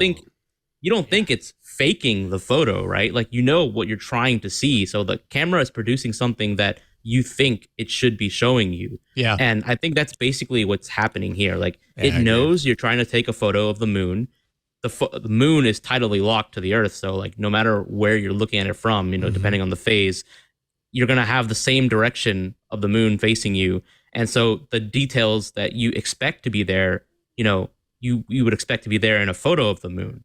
Right. So, like, is it really faking a photo of the moon? Is that a fake image? Like, it's kind of blurry. Yes. I mean, it's no pun intended. It blurs the line between what is a real photo and what is not. Well, in this era of computational photography, which we are steeped in, but Adam, I bet you can't do it for anything other than the moon. What's that? Can it do things like this to anything else other than the moon? That's the thing. It does this kind of processing for other photos in different ways, right? Like obviously, the moon is a very specific example for the reasons that you're talking about, Michelle. Just 5 minutes ago, you were showing your son Adam and a photo with a fake blurred background. That photo. Yep. Didn't exist like that when you shot the footage, but yet it did after the fact because there was processing that got it there. And we've largely accepted that as a taker as well as a viewer. Like when I view those photos, I'm not sitting there thinking, "Oh, that wasn't shot with a real DSLR. This is faked. I am offended." Like I'm like, "Okay, well that was the artistic kind of thing." But that's like removing detail and not adding. Are you detail. making a slippery slope argument there, Jason? Because it sounds like you're making a slippery slope argument. What do you mean? Well, explain. What do you mean? I mean, well, if natural if fake bokeh is acceptable, then the next step beyond that is fake bokeh around two subjects, and then the next step beyond fake that detail on the moon. Is filling in the blanks on a sign that's 100 feet away, and then the next step after that is fake details on the moon. So Fair enough. Where do you draw the line? After that, you have the fall of modern society, and it's all because we decided that bokeh it's all because Samsung couldn't allow you to take a blurry picture of the moon. Well, where would you draw the line then, or is there a line to be drawn for you? No, I say I'm all for the downfall of society. I say go chaos. Let's do this. No, no. I mean, I don't. I honestly don't care. If I might be totally honest, I really don't care. Oh, look, it's the moon. It's a nice picture of the moon. I know what the moon looks like. This looks like that. I'm good. Totally. Yes. Yeah. Completely. It's like, for me. Yeah, Michelle. Yes. Sorry. For me, I think the line for what would be fake would be like you're taking a photo and the end result is not at all based on any actual optical capture from the cameras. It's just replacing it with like a static already generated image. And I think that would be like 100% fake. Looks like that's exactly what it's doing though. It would be like if you went to Disney World and your family stood next to Goofy and someone took a picture of you standing next to Goofy, and then when you walked up to them, they just handed you a picture of Goofy with not the family. That would be like, here's your picture, enjoy. And you're like, this isn't at all what we just did. And Thank you for standing with Goofy. We filled in the details for you. So I mean, like, I agree with Michelle. As long as it's based in some type of optical reality, then sharpen away. It's all good. I can understand both sides on it, though. I really can. I could see why people would be offended that I took a picture of the moon and suddenly it swapped in this thing, and I mean, in this case, the guy took a picture of a intentionally blurry round object that was obviously the moon. There's enough I think this is at the heart of what you're saying, Michelle, if I'm understanding correctly. There's enough of a pattern on that round object, that round bright object that he took a photo of, to show that it is the moon. Like, that pattern exists. It didn't have to be all the detail, but the pattern is there. And Samsung has a system to sharpen that pattern, and they used it. And is that replacing the picture you took with another picture? Is it somehow with AI taking a known image of the moon in that particular phase and, I don't know, morphing those features around the photo that you put there, so it's not a straight up replacement, but it's kind of like a merging of the two? And again, like, where do you draw the line between what's acceptable and not in a world where we have really kind of opened up to computational photography as being an okay thing? I can understand Samsung saying, well, that's all we're doing here too. But I can also understand people being upset and being like, yeah, but you're telling me it's something that it's not. Is Samsung being honest? So, I mean, one thing that I did in reaction to this Reddit post was it was an experiment that I've been trying to do for years, actually, and I've never been able to pull it off. I took a light diffuser, for photography, you hold it up and the light can pass through. It's kind of like basically a translucent white thing. And I put it up on a shelf over here. I put a flashlight behind it, and I stood across the room because, it basically just made a little white dot, which is basically what the camera sees. Right. I stood across the room and tried to take a picture of it to see if it would superimpose the moon on there, and it did not do it. So Samsung's got that going for it. Yeah, they were smart enough to think about the fact that in the millions upon millions of photos that are ever taken with their cameras, there might at some point be a sharp light that resembles the moon somewhere, and we better not be superimposing moon photos on that sharp light. Can you imagine all the weird little places in pictures where the moon suddenly appears? I feel like too, like they could be like faking how blurry the camera really sees it to begin with, to make it look like the camera's doing a better job at making it doing it. Yeah, like that's easy to do. Legit. Super trickery. It's no brainer. Yeah. I can see that. But, if Cliff's still watching, Cliff, what I want you to do is I want you to take a picture of a parking lot and superimpose the moon over every lamppost in there, and then post it online so we can all see it, because that would be amazing. Cliff's a graphic artist. So. And co-host of your podcast. And co-host of the podcast, benefitofadoubt.com. There we go. All right. Shameless. We can put this to bed. There is no more controversy. We've solved it. We've figured it out. Every manufacturer can now fake the moon on their phone, and it's okay. There we go. And it's fine with the All About Android podcast. I think. Not me, though. Guaranteed we're going to get some email on this. I guarantee Yeah, but you. Burke, you don't count. That's true. You count in my eyes, Burke. Yeah, I know what that means. That means I don't count. And you're right. Okay. All right. Well, coming up, speaking of feedback, all the emails that you guys are probably already sending to me, we're going to get to some of the feedback, the emails you already sent to All About Android here in a second. AAA twit.tv 347 show AAA. This first email, let's see here. We're running a little long. Apologies. First email from Irish Brian in Japan, who says, I've just moved to Japan. My Japanese is dreadful. It's not an easy language. Some of the best apps for getting around on the trains are Japanese apps, and you guessed it, in the Japanese language only. Google Maps is okay, but consistently shows the wrong time and is extremely inflexible. Currently, I use a Japanese website and Chrome to translate. So my question to you is there a way to translate an app on my phone if the app only comes in one language? If only, say, a company with a massive translation service could translate apps on the fly. If only I knew of such a company with such a massive translation service. So do you know of any way to switch the language on these apps? I have in the past taken screenshots, gone to translate, realized I got the wrong page, switched back to the app, screenshot again, etc. Sayonara, Irish Brian in Japan. I'm not entirely certain that there is a way to just like dynamically on the fly translate an app from one language to another, unless I'm missing something. The only thing I could come up with was Tap to Translate, which is a feature of the Google Translate app, but that's for copied text. So if you're on a site and it gives you some text and you're like, I don't know what that says, you copy that, you bring it, and it's like this overlay button that you just, it's an easy streamlined thing. Maybe Lens, but like the actual UI elements, the app itself and all the things that, are within the app and not just copyable fields. I don't know that exists. So, interestingly enough, I used to work with someone who was an English speaker who lived in Japan. So I reached out to him this afternoon, and I asked him, like, so what did you do? And Timmy, by the way, hi Timmy, how you doing? Hi Timmy. He told me that is his method. Is he would just take a screenshot, pump it into Google Translate, and it would translate eventually. And he said, for what it's worth, Irish Brian in Japan, after a while you just get to kind of know what it says.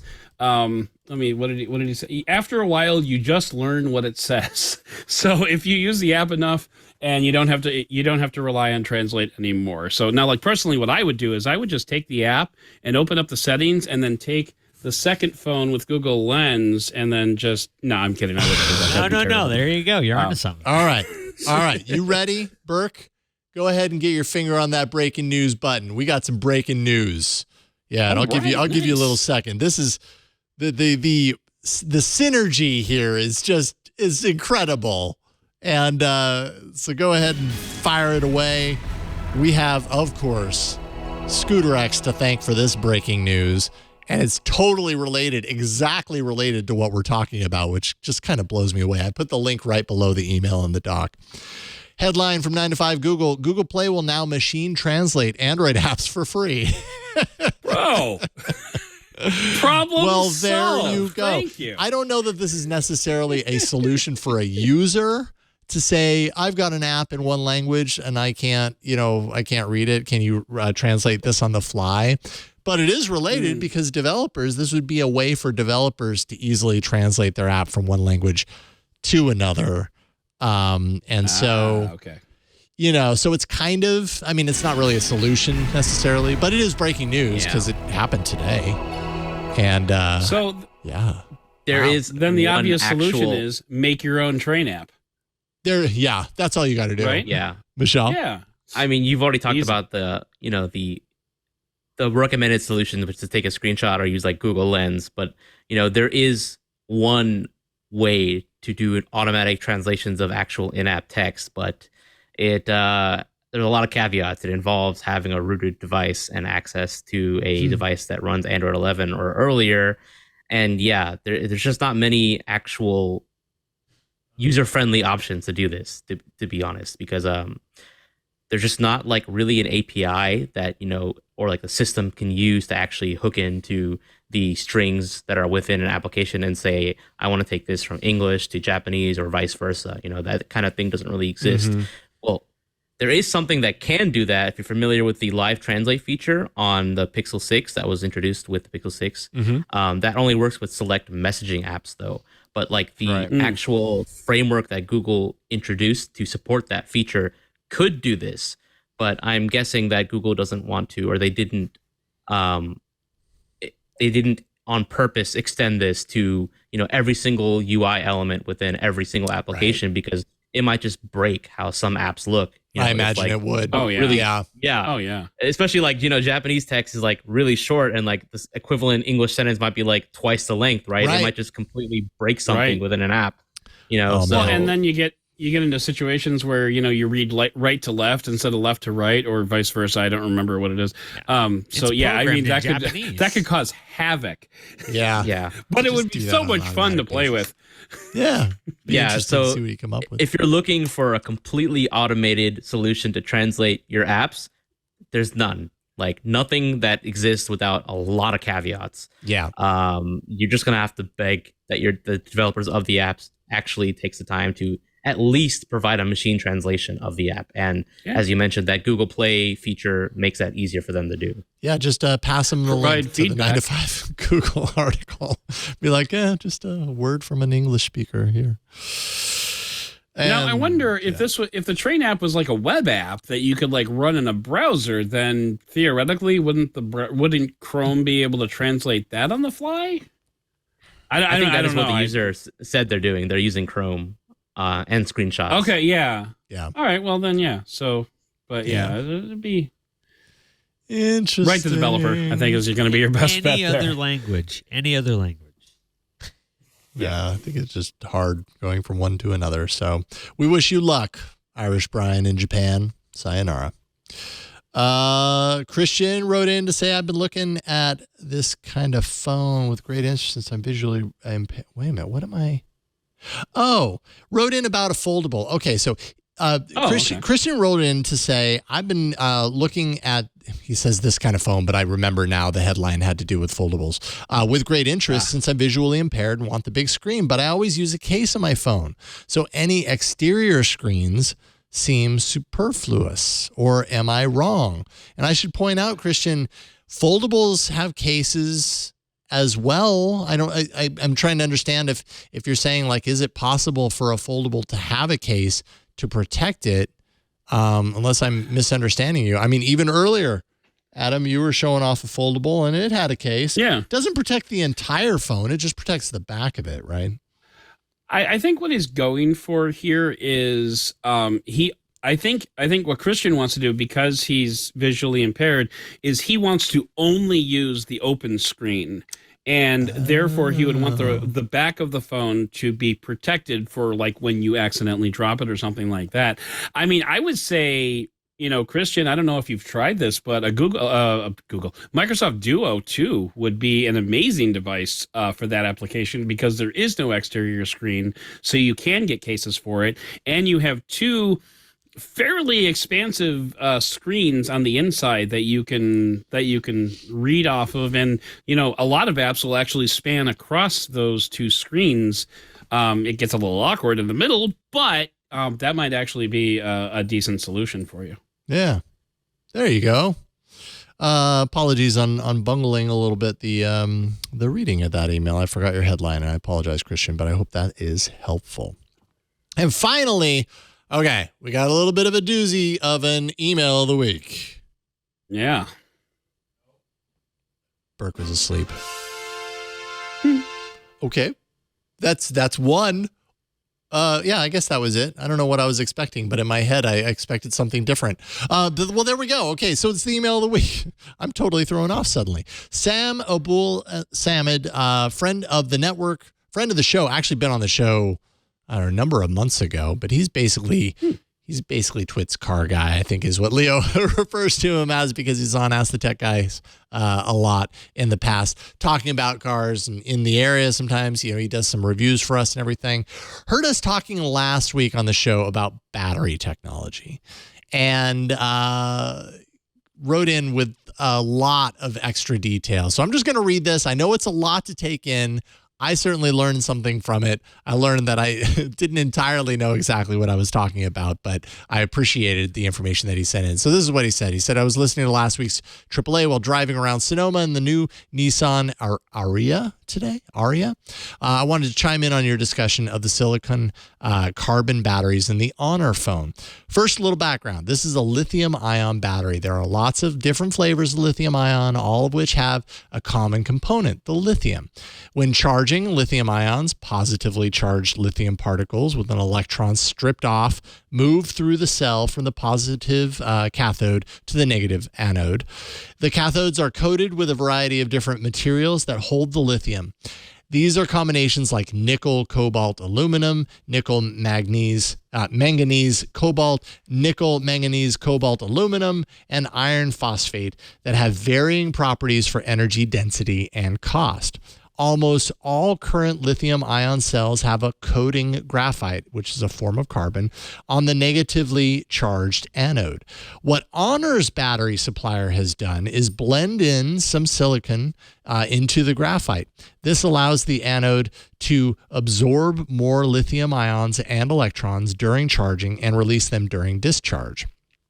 Silicon graphite, aka silicon carbon anodes, are not new and have been used in many EV batteries for a number of years. While silicon does improve the capacity of the battery, there is a notable downside. When the battery is charged, it swells. The more silicon, the more it swells. That's why most cells are limited to about 10% silicon to minimize the swelling. As we all learned from the Note 7 debacle, battery swelling in the tight confines of a smartphone is not an ideal situation. Hopefully, Honor has left enough empty space in the phone to accommodate some swelling. Yeah, hopefully they have. On the topic of battery recycling, lithium-ion batteries are actually very recyclable. And with the growth of EV sales, recyclers are ramping up capacity. Redwood Materials in Nevada already recycles enough batteries to produce raw materials for about 6 gigawatts per hour a year of new batteries, enough for about 60,000 to 80,000 EVs. The recycling process can recover about 95 to 98% of the key materials. That's lithium, nickel, cobalt, manganese, copper, aluminum, and more, and then feed it right back into the manufacturing process for the new batteries.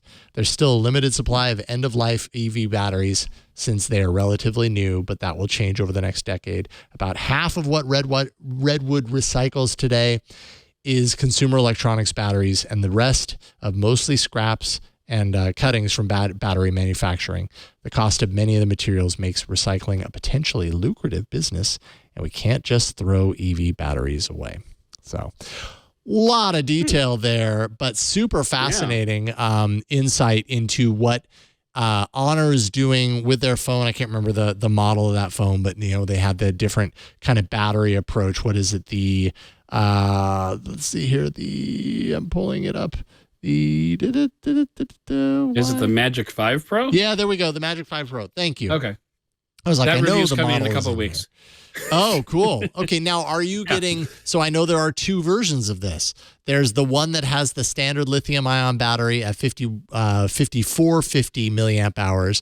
And then, the standard is 5100 milliamp hour battery. And then there is the one that we were talking about, which is 5450 milliamp hours. That has the potential of swelling, apparently. Do you know which one you're getting? I do not. Actually, it hasn't even shipped yet, so I'm not sure which one's coming, but I'm looking forward to it. Yeah, interesting. And I'll probably store it in a metal box when I'm done with it now that I've heard all this. But yeah. And I wonder about charging over time, if they're making it, if it has the potential to swell, like high-speed charging. We know that heats up devices and everything. That's what makes the swelling. Yeah. It's the super fast charging and discharging of it. They all do it. Right. Right? Yeah, that's true. Over time, I won't have to worry about that because they ship their phones with European chargers, and I don't live in Europe, so I just have to use a standard like Anchor plug. Got it. Yeah, it'll be interesting. It'll be interesting. Yeah.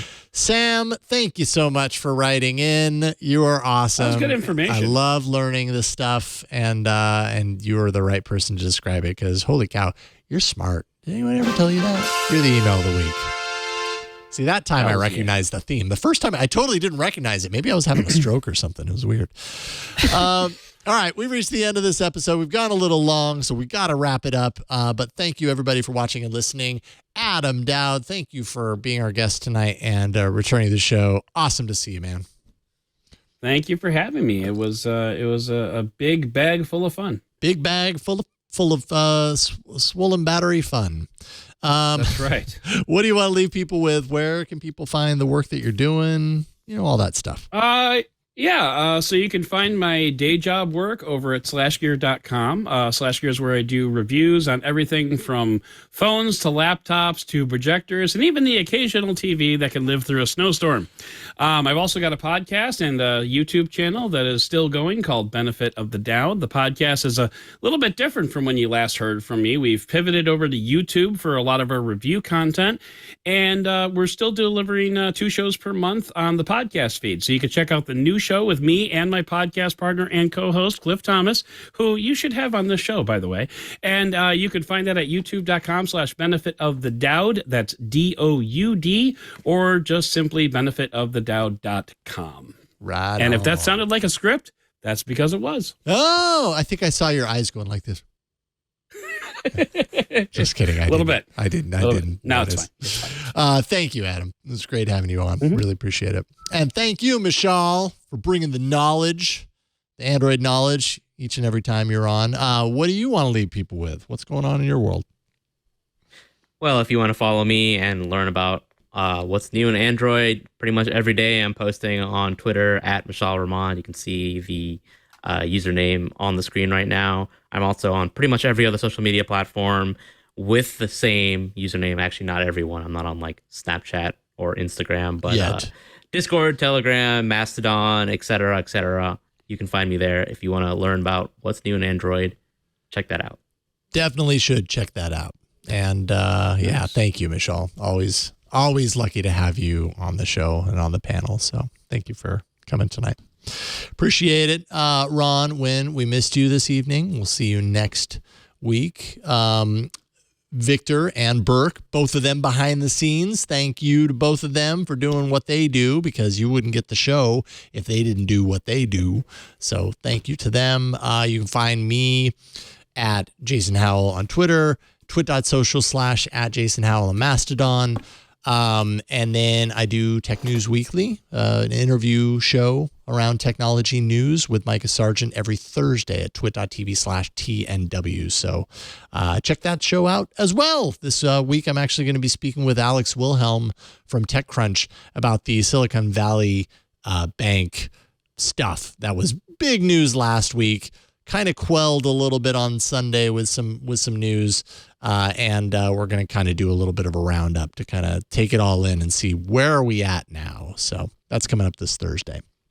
Don't forget, Club Twit is at twit.tv/clubtwit. That's the URL that takes you to the place where you can sign up and become a club member. And I'm telling you, you want to be a club member because you get lots of extra club perks. You get an ad-free subscription tier, essentially, for all of our shows. So every show that we have, no ads whatsoever. Those ads are meticulously removed, so you don't listen to them anymore if you're a club member. And we also have extra exclusive content that is only for Club Twit members. You know, Hands on Mac, Hands on Windows. We just announced that Scott Wilkinson from Home Theater Geeks is coming back in the club. We got a lot of stuff working behind the scenes. And then, of course, we have a members-only Discord. $7 a month. You're helping Twit directly when you do the club. And right now, with podcast sponsorships being the way they have been, it's been a hard year so far. So the club is really making sure that we keep the lights on it, and we appreciate you with each and every Club Twit subscription. So twit.tv/Club Twit. But as for this show, twit.tv/AAA is where you can go to find all the information you need to know about All About Android. You can find the links to subscribe in any podcatcher of your choice. Jump out to YouTube, watch it there, or watch it on the site if you like going old school. It's really up to you, but that's where you can find all the information for this show. We do the show every Tuesday evening, so if you're subscribed, you'll get it late Tuesday, early Wednesday. It's ready for your morning commute. And we hope that you'll do that. But thank you so much for watching and listening. We will see you next week on All About Android. Bye, everybody.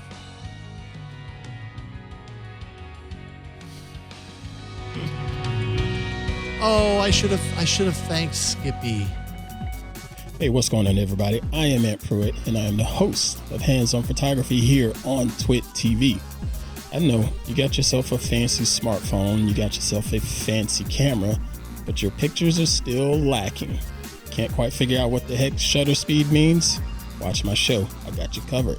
Want to know more about just the ISO and exposure triangle in general? Yeah, I got you covered. Or if you got all of that down, you want to get into lighting, making things look better by changing the lights around you. I got you covered on that too. So check us out each and every Thursday here on the network. Go to twit.tv/hop and subscribe today.